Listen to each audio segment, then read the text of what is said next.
একটা সময় ছিল যখন মনে হতো পৃথিবীটা খুব সহজ, যার যত ভালোবাসা তার ততটা নিজের, যে হাসছে সে সত্যিই সুখী, যে পাশে আছে সে চিরকাল থাকবে। কিন্তু সময়ের সাথে সাথে জীবন আমাদের শেখায় সবকিছু আসলে বাইরের মতো নয়।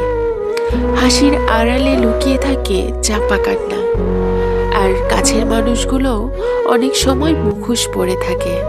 প্রথমে বিশ্বাস করি, তারপরে ধাক্কা খাই। তখন মন চায় যদি মিথ্যা বলে হলেও কেউ পাশে থাকতো। কিন্তু একসময় বুঝি মিথ্যার উপর দাঁড়ানো সম্পর্ক বা জীবন এক একটা সময়ের পর এক এক ঝড়েই ধসে পড়ে।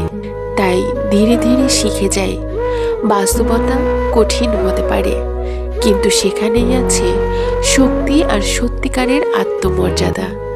আজ আমি জানি ভুল মানুষদের ছেড়ে কঠিন সত্যকে আলিঙ্গন করাটাই বেঁচে থাকার একমাত্র সঠিক পথ।